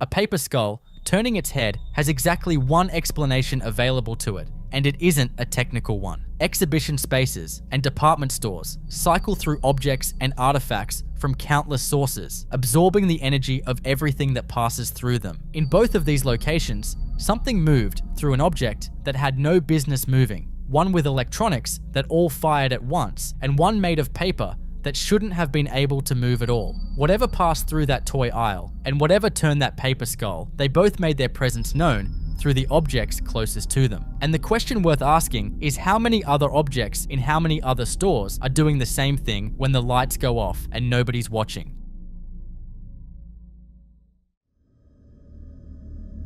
This next clip was posted by a frightened mother, and you'll soon see why she was frightened. But before you watch the clip, let's have a little background. The little girl had already told her mum that someone was in the bedroom before this was recorded. Not something, someone. Specific enough that she asked her mum to close the door and not go in. What you're about to watch isn't a child being dramatically scared of the dark or working herself up over nothing. This is a little girl who has seen something, who knows what she saw, and who is not willing to let her mother go back into that room under any circumstances. Blakey, you okay? There's nothing you can do or say to change that. I love you. Do you want me to go open the door? Why? No? Sucks for you. Okay.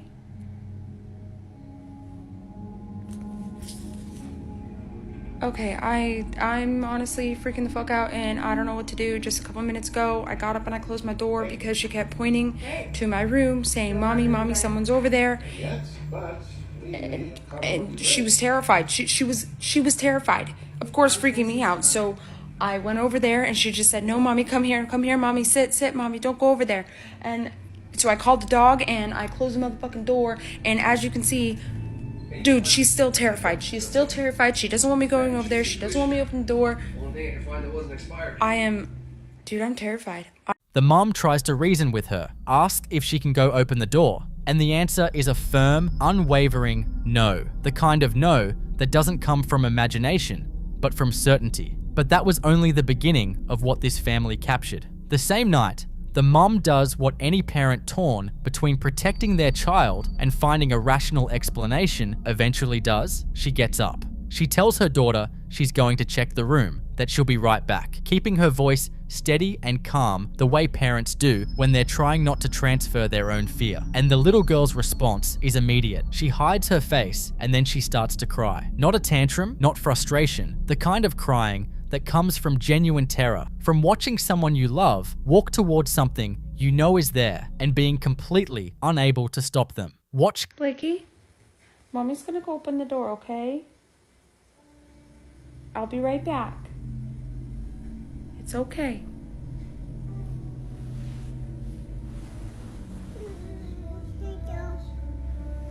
I'll be right back. And now she's hiding her face.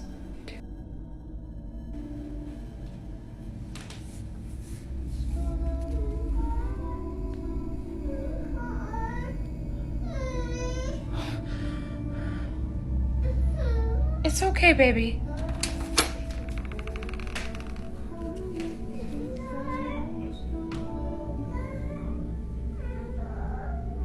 Okay. It's okay. It's okay.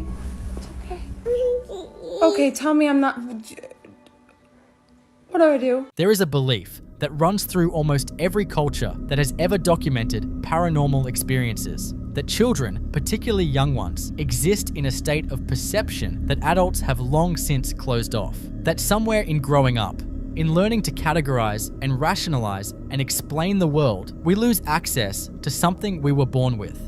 and that what looks like an overactive imagination in a frightened child is sometimes something else entirely. A clarity that the adults around them simply no longer have the equipment to share. Children that age don't sustain manufactured fear like that. They move on. They get distracted and they forget. But this child didn't forget, and several hours later, she still insists on not letting her mum go into the room, a place the little girl normally likes to run into and play around in. Some believe these presences are residual, tied to the home, to something that happened within those walls before the family arrived. Others believe they follow, that they attach not to a place, but to a person, specifically to a child, and move with them wherever they go. Which brings us to years later, a new house, a fresh start in a completely different space, with no history, no reason to expect anything to carry over from before, and then this happens.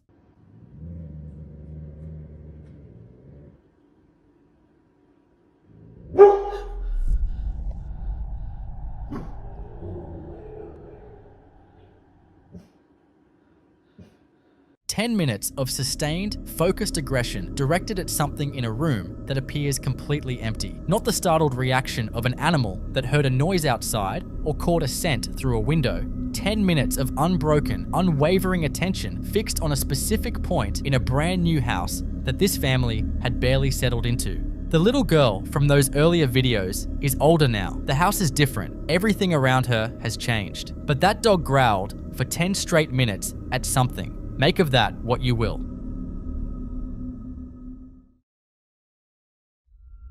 This next clip comes from Indonesia, posted by someone who describes this as their first encounter. Every evening after Maghrib, the Islamic prayer that marks the end of daylight, a shadow would appear through the glass block vent in their boarding room. Consistent, predictable, returning at the same time every single evening, like something that had put it in its schedule. At first, they didn't think much of it. Shadows have explanations, and the mind is very good at finding them when it wants to. And then they mentioned it to the boarding house keeper. Whatever the keeper told them in that conversation, it was enough to make them understand immediately that what they had been seeing every evening after sunset was not something that could be explained away. That was the moment, as they described it, that they realized this was their first terror. Take a look.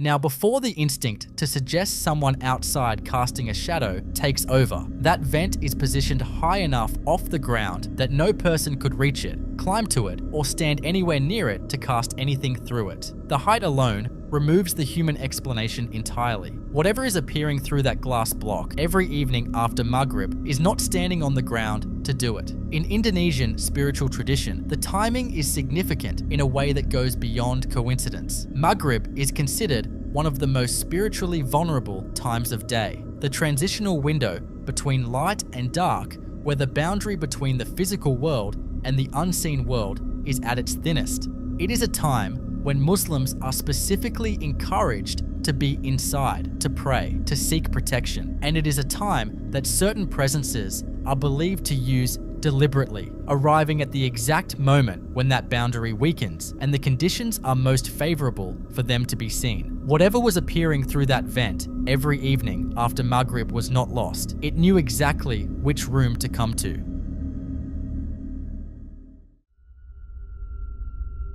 This next clip was posted by Cruz Drosa, someone who is both Native American and Mexican. He's babysitting his niece and nephew when his niece starts pointing at the hallway. He can't see anything, but he knows this house well enough that he doesn't need to see something to take it seriously, so he pulls out his phone. Because this is a house where the toilet has flushed on its own with nobody in the bathroom, more than once, the kind of detail that stops being a plumbing issue after the third or fourth time and starts being something else entirely. So when a small child starts pointing at a dark hallway with the kind of focused certainty that children have when they're seeing something real, he listens. Who are you pointing at? Who is he? How come you keep pointing? Where's he at? Is he over there? Will you read it to us, please?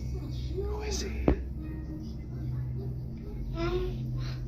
My niece keeps pointing at someone right here in this little hallway. I'm not really sure who it is, but yeah, she's like pointing upwards. They must be tall or something. Look, she's pointing again, look.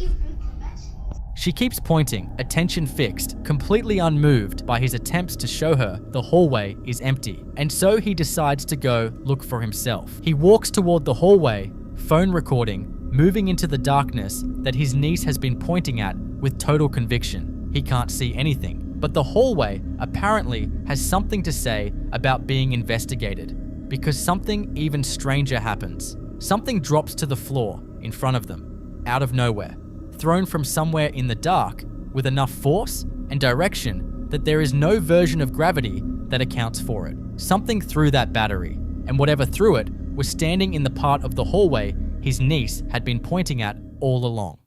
Yeah, she sent something though. Like, it's crazy because, like, I don't know, I'm just babysitting my niece and nephew. My nephew's right here. Then it's her, and then she keeps pointing at something.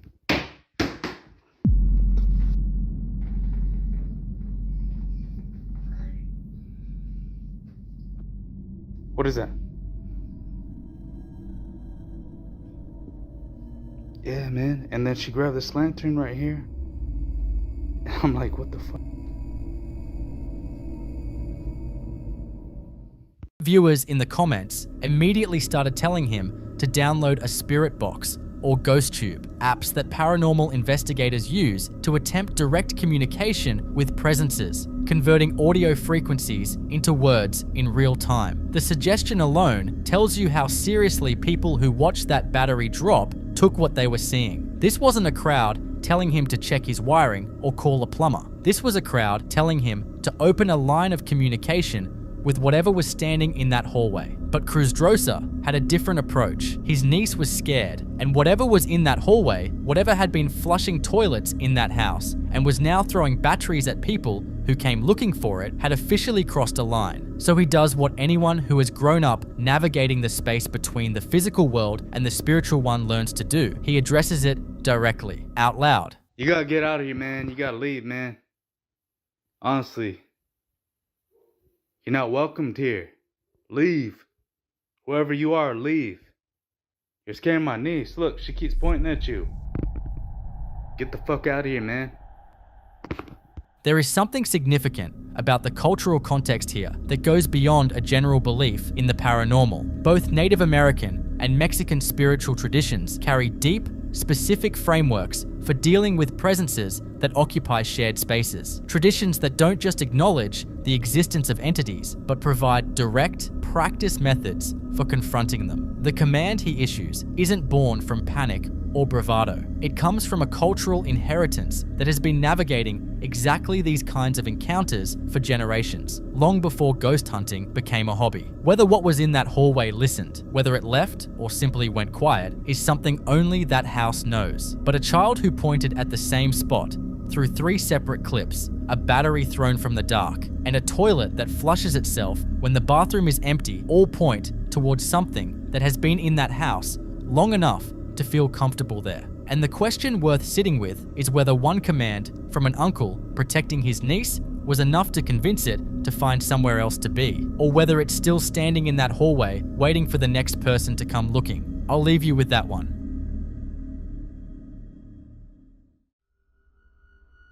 This next clip was posted by a mother who was sitting outside in her compound, gently rocking her 4-month-old daughter in a chair. The baby is almost asleep when something pulls her out of it. She startles, and then she looks directly toward the gate. Not the unfocused, wandering gaze of a sleepy infant, but a locked, alert stare fixed on one specific point. The way you look when something has genuinely caught your attention. Watch closely. Sí, mira, quiero que observes bien este video y me digas qué te parece. Puede ser cualquier cosa, pudo ser una persona, pero realmente con seguridad no te sé qué decir. Observa los movimientos de mi hija de 4 meses, cómo ya está casi dormida y ahorita en un ratito como que se altera. El video no tiene audio, Así que por eso se lo estoy relatando. Vean ahí cómo se alteró mi hija y ve directamente hacia el portón. Miren, ahí está observando, ahí se asomó algo. Vean eso. Vean lo extraño que el color de piel que tiene eso, vean. Y mi hija ahí está alterada y si se dan cuenta, no deja de mirar hacia el portón. Vean, mi hija está mirándolo. Ahí se volteó y eso se desvaneció. Bastante extraño. Something is there at the gate. The skin color of it, as the mother describes it, is wrong. Strange enough that she points it out specifically, that detail catching her attention above everything else. And the baby doesn't look away, 4 months old, barely able to hold her own head up, and she tracks it with the kind of sustained focus that infants simply don't maintain unless something is genuinely holding their attention, and then it fades. There is a belief held across many cultures that newborns and very young infants exist closest to whatever exists on the other side, that they arrived so recently from wherever we come from that the boundary hasn't fully closed around them yet, and that what they see in those early months is sometimes more than what the rest of us can perceive. So, what do you think? Was it a person? The mother isn't sure, but people don't just fade. I'll leave you to be the judge of that.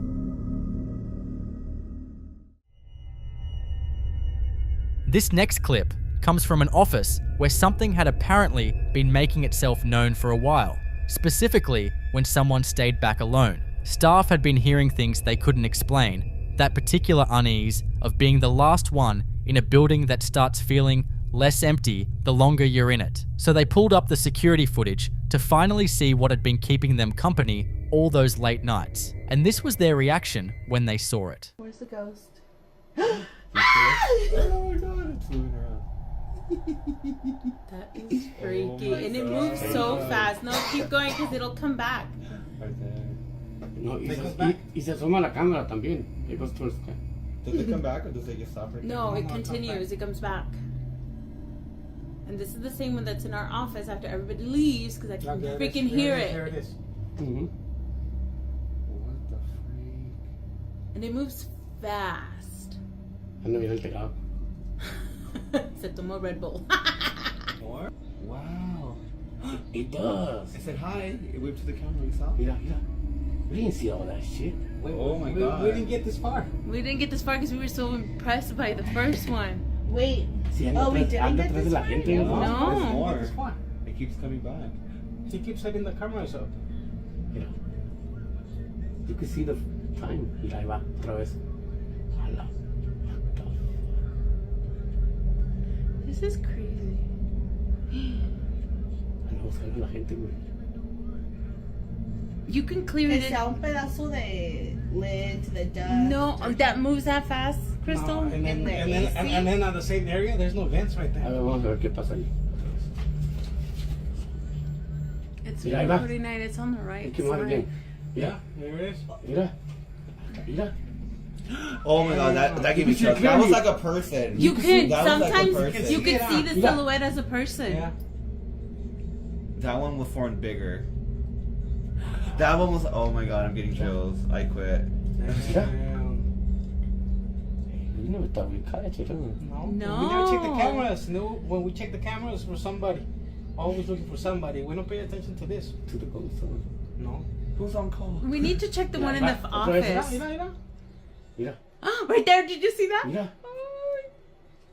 I know your first thought is dust, and yes, security cameras pick up dust all the time, floating and drifting in the light. But dust doesn't move like this. Dust drifts. It follows air currents passively, carried by whatever is moving around it. What's in this footage moves with intention, changing direction, navigating the space, behaving less like a particle caught in airflow and more like something that knows where it's going. The co-workers watching that playback together felt it immediately. You can hear it in their voices, the sharp reactions, the genuinely unsettled energy of a group of people who went into that viewing expecting to find nothing and came out of it with goosebumps and a completely different relationship with their office after hours. Whatever that camera captured at 4:47 in the morning in an empty office, it wasn't drifting. It was moving with the quiet, unhurried confidence of something that had been in that building long before any of them showed up for work. So, what do you think it is? I'll leave you to be the judge. The following video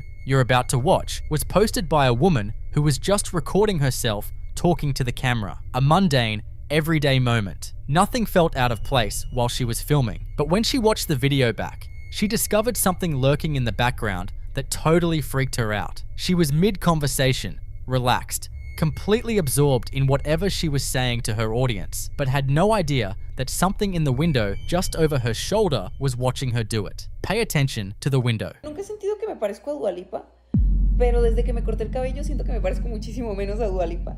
Y es que muchísima gente me dice que me parezco a la Dua Lipa del 2018 más o menos, que tiene como el cabello corto. What makes this one particularly difficult to shake is the window itself. A face appearing in a window implies a physical proximity that a shadow on a wall or a shape in a mirror doesn't carry in the same way. It shows its face and then it pulls back. In some of the darker paranormal traditions, entities that observe from windows and doorways without entering are considered among the more concerning classifications of presence. Not because they're the most aggressive, but because of what the behavior implies.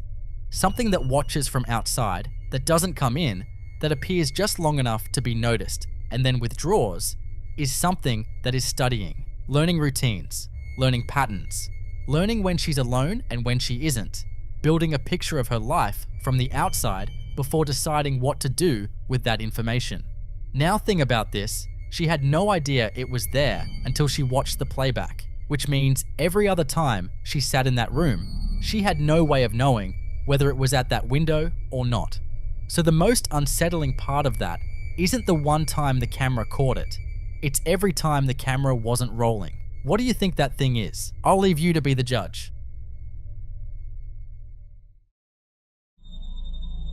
This next clip comes from someone who kept hearing banging sounds every time they inspect a certain storage unit, persistent enough and concerning enough that they reported it to the front desk, assuming someone had accidentally gotten locked inside one of the units. The staff had been through that entire facility multiple times. Every unit checked, every corner covered, every possible human explanation exhausted, and still the banging continued. Still nobody was found, and still the front desk, who could hear none of it from where they sat, were increasingly uncomfortable with what their tenant kept bringing to them. And then it happened again, and this time he had his camera out.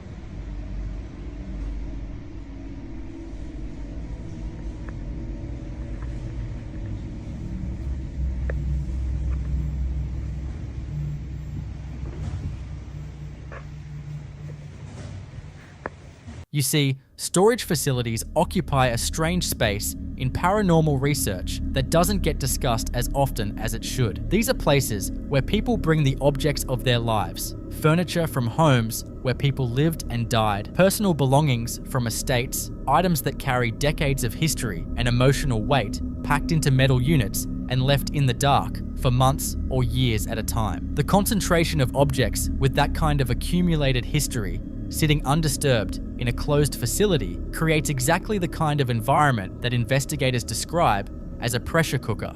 Energy with nowhere to go and nothing to do but build. The staff went from dismissive to creeped out the moment they saw the footage, because hearing about banging sounds from a tenant is one thing. Watching someone walk through your facility at night with noise coming from every direction and no visible source is another thing entirely. But the banging was only the beginning of what that facility had to offer, because one night, without warning, every single alarm in the place goes off at once. Bear in mind that this wasn't a power surge tripping a single system or one unit triggering its sensor. This was every alarm, simultaneously in a facility that had just been walked through and cleared, going off together in the middle of the night, like something had decided that subtlety wasn't working anymore.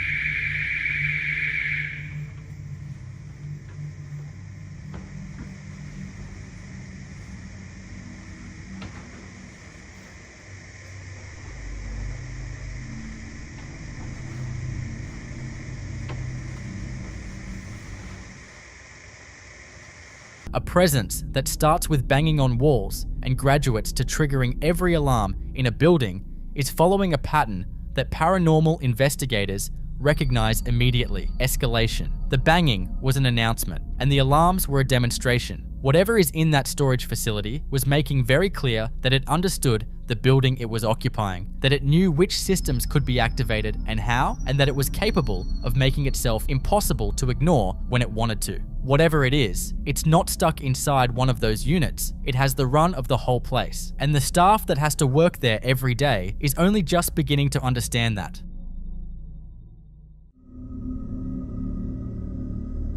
This next clip was posted by a woman who was home alone when she noticed something was off about her dog before anything else happened. And with animals, that's usually where the story actually begins. She's alone in the house and she isn't expecting anyone, but her dog had already picked up on something she hadn't yet, and whatever it was had shaken him in a way that was impossible to miss. Pay attention to how he's acting before anything even happens. Also, turn up your volume and listen for the door. Buddy, are you okay? Calm down. Shh. Is that Kate? Buddy, what's wrong?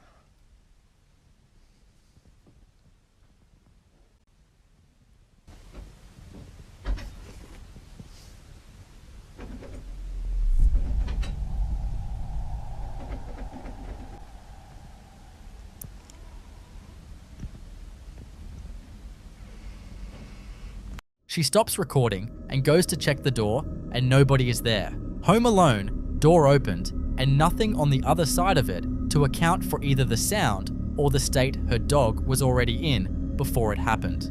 Now a dog shivering like that before a door opens on its own is the detail that this clip lives and dies on, because the sequence matters enormously. He wasn't startled by the door. He was already frightened before the door became part of the story, which means whatever entered his awareness did so through senses that had already registered something his owner hadn't. The door was almost secondary. Dogs don't shiver from drafts, and they don't tremble from the sound of a door handle turning. That specific, full-body fear response is reserved for something that has genuinely threatened them at a level we don't have access to. And whatever was in that house with her had already made its presence felt to the one in the room who was capable of feeling it.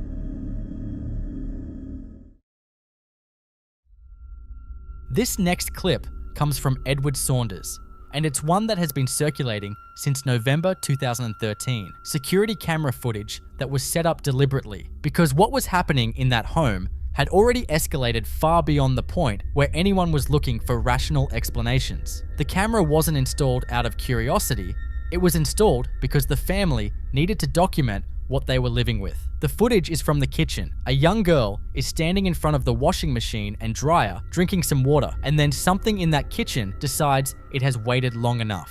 What happens to her is not subtle, it is not open to interpretation, and it is not something that any environmental explanation can account for. The reaction, the screaming, the attempt to get back into frame, all of it captured by a camera that was put there specifically because this family already knew that their kitchen was not safe. Take a look.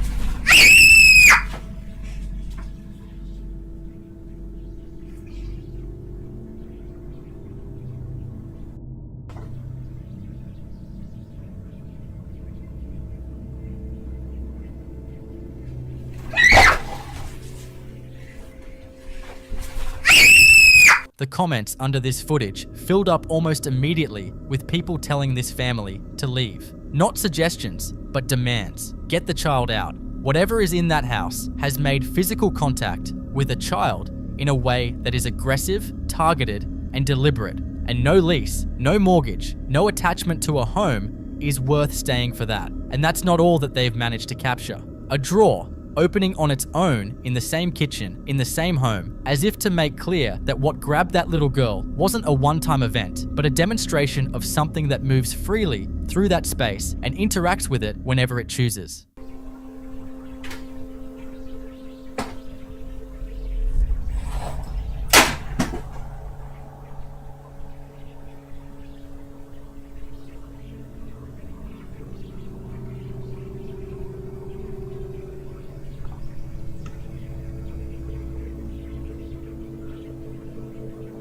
What makes the drawer almost more unsettling than the first clip in some ways is the casualness of it. After everything that happened to that girl, a drawer opening on its own feels almost like a statement, a reminder that whatever is in that kitchen is still there, still active, and unbothered by the camera pointed at it. It knows the camera is there. It was installed because of it, and it opened that drawer anyway. Poltergeist activity at this level, physical contact with a person, objects moving independently, interference with recording equipment, represents the most aggressive end of a spectrum that typically builds over time, which means whatever is in that house didn't start here. It started smaller, quieter, and worked its way up to dragging a child behind a washing machine. The question that nobody in that house has been able to answer is where it goes from here. The comments kept coming. Move, please move, get the kid out. So here's the question. If that were your child in your kitchen and the camera showed you what this one showed Edward Saunders, what would you do?